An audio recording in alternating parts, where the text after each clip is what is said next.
Why do you keep finding yourself in the exact same relationship, just with a different woman? How many more times are you going to invest your time, your money, and your soul into something, only to watch it crumble for the same predictable reasons? You think this time it's different, that you've finally found the one who understands you. You're wrong. Let me shatter that illusion for you right now. Women are not the problem. You are. Your fundamental misunderstanding of reality is the problem. You've been fed a diet of lies since birth by movies, music, and a society that wants you to be soft, compliant, and easy to manage. They tell you to be yourself, to be vulnerable, to believe in a 50-50 partnership. And you, like a fool, believe them. Then you wonder why you're left broken, confused, and alone, while another man who understands the real rules of the game is living the life you dream about. In this video, I'm not going to give you a comforting pat on the back. I'm going to hand you the 3 brutal, non-negotiable truths that most men only learn after a soul-crushing divorce and a bank account that's been bled dry. Understanding these truths isn't just about getting the girl. It's about reclaiming your power as a man.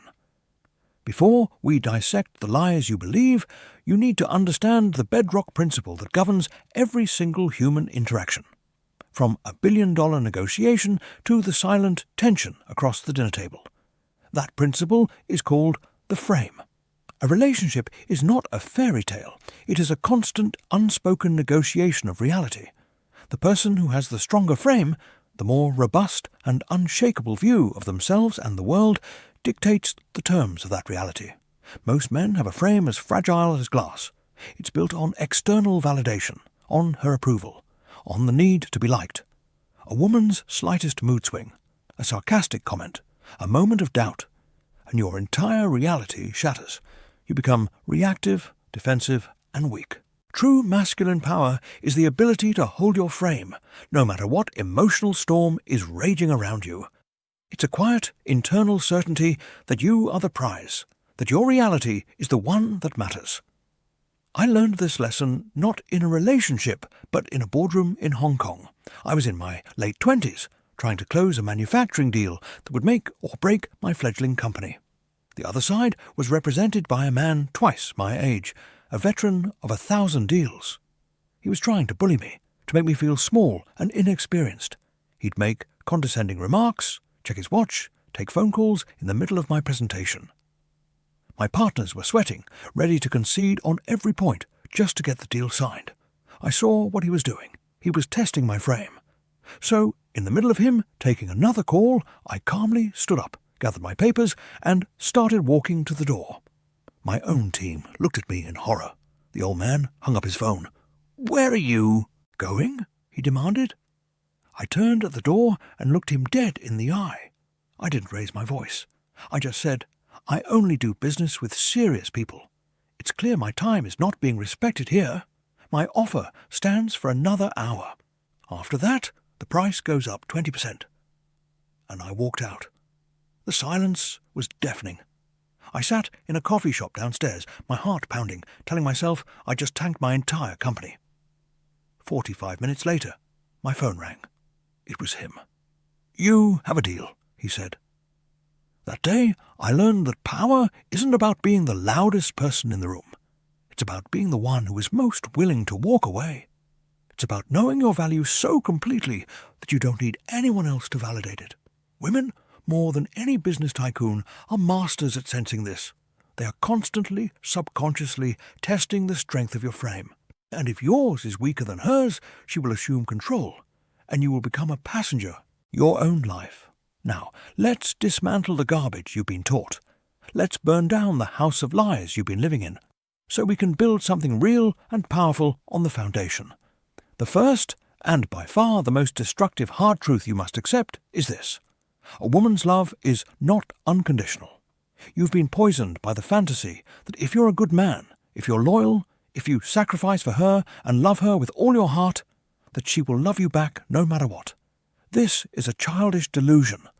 The only unconditional love that exists on this planet is that of a mother for her child. That's it. A woman's love for her romantic partner is, and always will be, deeply and irrevocably conditional. It is conditional upon your ability to provide, to protect, and most importantly, to lead. It is conditional on your strength, your ambition, your status, and your unwavering sense of self. This is not a character flaw on her part. It is a biological imperative, hardwired into her DNA over millions of years. It's called hypergamy. It is the female instinct to seek out and secure the best possible man she can, a man who can ensure her survival and the survival of her offspring. It is an attraction-based filtering mechanism that you cannot consciously turn off, any more than you can consciously decide not to be attracted to a beautiful, fertile young woman. Her attraction to you is a direct response to her assessment of your value. The moment you cease to be the best option she feels she can get, the moment you become complacent, weak, or directionless, that biological attraction circuit begins to flicker and die. She might still love you in the way one loves a comfortable old sweater, but the raw primal desire will be gone. And once that's gone, it almost never comes back. You see this play out every single day. The classic negative example is the supportive boyfriend. He's a good guy. He works a dead-end job he hates, so she can go to law school or medical school. He pays the bills, he cooks her dinner, he encourages her, he tells all his friends how proud he is of her. He believes he's investing in their future, building up relationship equity. He thinks his sacrifice will be rewarded with lifelong loyalty and love. He is a fool. The moment she graduates, passes the bar, and enters a new world of high-status, ambitious male colleagues, she starts to look at him differently. He's no longer the rock supporting her. He is the anchor holding her back. His support, which he thought was an asset, is now a reminder of a past she wants to leave behind. She starts to feel that he doesn't understand her world. She needs space to grow. And then comes the inevitable soul-crushing breakup line. It's not you, it's me. You deserve someone who can appreciate you. And he's left with nothing but debt and a broken heart, while she moves on to a man who is her equal or her superior. He failed to understand the brutal truth. Her love was conditional on him being, at the very least, her equal. The moment she surpassed him, the contract was void. The second hard truth you must swallow is that she does not think like you. You operate on a foundation of logic, reason, and honor. You believe that problems are solved by identifying facts, constructing arguments, and arriving at a rational conclusion. You are trying to use the rules of engineering to solve a problem of art. And you will fail every single time. A woman's primary operating system is not logic, it is emotion. For her, the feeling is the reality. When she is feeling a certain way, that emotion is as real and tangible to her as the chair you're sitting on. Your attempts to dismantle her feelings with your facts are not only ineffective, they are deeply insulting. When she says, "I feel like you never listen to me," and you respond by listing the last 5 times you demonstrably listened to her, you think you are winning the argument. What you are actually communicating is, your reality is wrong. Your feelings are invalid. You are not solving the problem, you are becoming the problem. You are attacking the very core of her experience of the world. This is a war you cannot win. Trying to use logic to defeat a woman's emotion is like trying to use a hammer to fix a computer. You'll only do more damage. The masculine mind sees the world as a set of problems to be solved. The feminine mind sees the world as a set of experiences to be felt. When she comes to you with a problem, 99% of the time, she's not looking for a solution. She already knows the solution. What she's looking for is connection and validation. She's looking for you to step into her emotional world for a moment and see things from her perspective. She wants to know that you are strong enough to handle her emotional turbulence without collapsing, without getting defensive, and without trying to fix her. Your logical, solution-oriented approach feels cold, dismissive, and uncaring to her. It communicates that you are uncomfortable with her emotions, and you just want them to go away so you can get back to your own logical, orderly world. The classic negative example of this is the fixer husband. His wife comes home, completely stressed out from a conflict with her boss. She starts venting about how unfair her boss is, how she's not appreciated. The husband immediately goes into problem-solving mode. Well, did you document it? You should send an email to HR. Here's what you should say. He thinks he's being helpful. He thinks he's being a good, supportive partner. In reality, he is failing her completely. She doesn't need a consultant. She needs a husband. She needs him to just listen, to put his arm around her and say, "Wow, that sounds incredibly frustrating. That guy is a jerk. I'm sorry you had to deal with that." That's it. That's all she wanted. By jumping to solutions, he bulldozed her emotional experience. He made her feel unheard. And now, on top of being angry at her boss, she's also resentful of her husband. He tried to win a debate when all he had to do was provide a safe harbor. He failed to understand that in the world of relationships, emotional truth always trumps factual logic.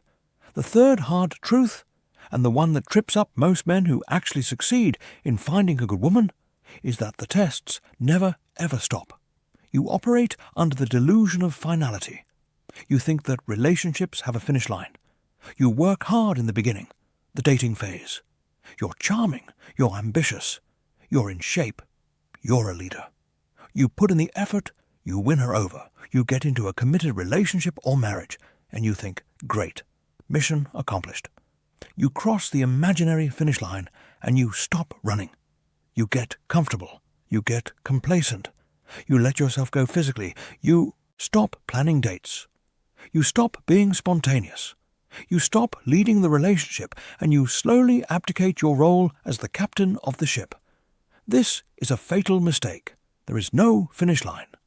A relationship is not a trophy you put on a shelf. It is a garden that you must tend to every single day. The moment you stop tending to it, the weeds of resentment and boredom begin to grow. A woman's testing mechanism does not shut off when she commits to you. In fact, it often intensifies. These tests are subconscious probes she sends out to verify that you are still the strong, competent, high-value man she chose. She needs to know that the man she invested her future in is still at the helm, that he hasn't fallen asleep at the wheel. These tests can be subtle. A sarcastic comment, a complaint about something small, a last-minute change of plans. Or they can be more overt, creating unnecessary drama, challenging your decisions. They are not conscious, malicious games designed to annoy you. They are instinctual questions. Are you still strong? Are you still certain? Can I still trust your leadership? Can I relax into my feminine energy, knowing you are handling things? Every time you react with anger, with defensiveness, with irritation, or with weak capitulation, you fail the test, and each failed test is a small crack in the foundation of her attraction for you. She doesn't consciously think, he failed my test. She just feels a little less safe, a little less attracted, a little more disappointed. Over months and years, these hundreds of tiny failed tests accumulate until the foundation crumbles completely. The negative example is the comfortable husband. He was a stud when they were dating. He was in the gym, building his career, had an active social life. He was the prize. Now, 5 years into the marriage, he's gained 30 pounds. His idea of a fun evening is crushing a six-pack on the couch while watching the game. He lets his wife make all the social plans, all the vacation plans, all the major decisions for the family. He's become passive. One evening, she might say, "You know, we never go out and do anything fun anymore." He fails the test by getting defensive. "What are you talking about? We went to your parents' house last weekend. I work hard all week. I'm tired." The correct answer, the answer that passes the test, would be to smile, pull her close, and say, "You're right. I've been slacking. Get dressed. We're going out right now." Or, "Clear your schedule for Saturday. I'm taking you somewhere special. It's a surprise." The first response is a failure of leadership. The second is a demonstration of it. The comfortable husband thinks his job is done. He doesn't realize he's being audited every single day, and he is failing spectacularly. He's forgotten that the man she married is the man she expects him to be for the rest of his life. So, we have burned the old structures to the ground. Now, we rebuild. It's not enough to know the lies. You must replace them with a new, powerful operating system. for the first truth that her love is conditional. The antidote is not to despair. The antidote is to become the condition. Stop worrying about meeting her conditions and become the man whose very presence is the non-negotiable condition for her happiness. This rests on 3 pillars. The first pillar is your mission. Your purpose in life must always be your number 1 priority. Not her, not your family, not your relationship. Your mission. This is your business, your career, your craft, your art. It is the thing that you are on this earth to do. A man without a mission is a ship without a rudder, tossed about by the waves of other people's whims. A man on his mission is a force of nature. He is compelling, he is powerful, and he is deeply attractive. When I was building my first company, I was working 18-hour days. I had no time for endless dates or pointless conversation. My focus was absolute. And paradoxically, I was more attractive to women then than at any other point in my life, because my passion for my mission was palpable. It created a gravitational pull. Your mission is the ultimate source of your value. The second pillar is your unbreakable frame, which is built upon your boundaries. You must know what you will and will not tolerate in your life and from your partner. These are your non-negotiables. When you calmly, consistently, and dispassionately enforce these boundaries, you scream self-respect. And a woman cannot respect a man who does not respect himself.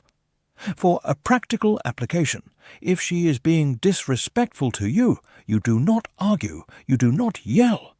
You simply say, "I don't allow people to speak to me that way." And you end the conversation. You walk away. You remove your attention, which is your most valuable asset. You teach her, through your actions, that your respect is a prerequisite for your presence. The third pillar is emotional self-sufficiency. Your happiness, your validation, and your sense of worth must come from within. You want her in your life. You enjoy her company. But you do not need her to feel whole. This is the essence of outcome independence. Your emotional state is not a hostage to her moods or her approval. When you are truly independent of her validation, you are free. You are free to lead, to make tough decisions, and to be the rock she needs you to be, precisely because your own emotional stability isn't on the line. For the second truth, that she doesn't think like you, the antidote is to stop speaking the language of logic and become fluent in the language of emotion. You must become the calm, unshakable emotional center of the relationship. Again, this rests on 3 pillars. The first pillar is, listen to the music, not the lyrics. When she is emotional, the specific words she is using are often irrelevant. They are just the surface level expression of a deeper feeling. Don't get caught up in debating the lyrics. Instead, try to identify the underlying music. Is she feeling scared, unheard, disrespected, overwhelmed? Address the emotion, not the words. She's not looking for you to be a lawyer and pick apart her argument. She's looking for you to be a leader and understand her heart. The second pillar is to reflect and validate. This is a communication superpower. Instead of countering her emotional statement with a logical one, simply reflect her feeling back to her. When she says, "I feel like I have to do everything around here," instead of listing all the chores you did, you say, "It sounds like you're feeling completely overwhelmed and unappreciated right now." Notice, you are not agreeing that you do nothing. You are simply acknowledging her emotional reality. You are saying, "I see you, I hear you." This single act can de-escalate 90% of all conflicts. You are validating her feeling, which is all she truly wants in that moment. The third pillar is to lead to a better feeling. Once she feels heard and validated, and only then can you gently guide the interaction to a more positive emotional state. You are the thermostat of the relationship, not the thermometer. You don't just reflect the temperature in the room, you set it. This isn't done by offering solutions. It's done through your presence. A hug, a change of scenery, a moment of levity. I remember a time a partner of mine was incredibly stressed about a family issue, spiraling into anxiety. My logical brain wanted to list 10 possible solutions. Instead, I just sat with her in silence, put my hand on her back, and let her talk. I didn't say much. I just listened. After she had exhausted her worries, I said, "I know this is hard, but we will handle it. Together. Now, let's go for a walk." I didn't solve her problem. I absorbed her chaos and replaced it with my calm. That is emotional leadership. Finally, for the third, truth. That the tests never stop. The antidote is to reframe your perspective. Stop seeing her tests as a nuisance or a threat, and start seeing them as an opportunity. Every test is a chance for you to demonstrate your competence and strength, a chance to make her feel safe, and a chance to increase her attraction to you. You must embrace the process of continuous verification. The first pillar is to never stop dating her. Whether she's your girlfriend of 6 months or your wife of 20 years, the courtship never ends. You must continue to be the man who won her over. This means you initiate, you plan dates, you are spontaneous, you lead the romantic and sexual life of the relationship. Complacency is the assassin of passion. As a practical step, schedule one real date night every single week. Not dinner and a movie. Something fun, something you planned, something where you take the lead. This single habit can inoculate your relationship against the decay of boredom. The second pillar is to pass her tests with amused mastery. When she pokes you with a test, a sarcastic jab, a bit of drama, your default response should not be anger or defensiveness. That is a fail. It shows she can control your emotional state. The correct response is a calm, playful, amused indifference, a smirk, a witty comeback. It's a form of masculine flirtation that communicates, "I see what you're doing, it's cute, and it has absolutely no effect on me." This unshakable quality is what makes a woman feel profoundly safe. It tells her that no matter how chaotic the world gets, her man is a rock. He can handle it. The third pillar is to keep your own counsel. Never, ever fully merge your identity with hers. You must maintain a part of your life that is yours and yours alone. Your mission, your hobbies, your brotherhood of male friends. This is not about keeping secrets. It's about maintaining your own independent source of identity and value. This creates a healthy space in the relationship. It makes the time you spend together more valuable, and it ensures that you're not dependent on her for your social or emotional fulfillment. It reminds her that she is with a high-value man who has options and a life of his own, the very man she was attracted to in the first place. Now, I want you to look down the corridor of time. Picture two futures for yourself, 10 years from today. In the first future, you do nothing. You dismiss this as cynical, you go back to your comforting illusions, you continue to make the same mistakes. You will be 10 years older, but no wiser. You will either be alone, wondering why you can't maintain a healthy relationship, or you'll be trapped in a passionless, sexless marriage. You'll live with a woman who has become your roommate, your co-parent, your business manager. She may be fond of you, but she won't desire you. She won't look at you with that fire in her eyes. You'll feel a quiet, gnawing desperation, a sense of being a supporting actor in the movie of your own life. You will see other men who are truly alive, who have passionate partnerships with feminine women who adore them, and you will be filled with a bitter cocktail of envy and regret. That is the path of the majority. That is the path of mediocrity. But there is another future. In this future, you make a decision today.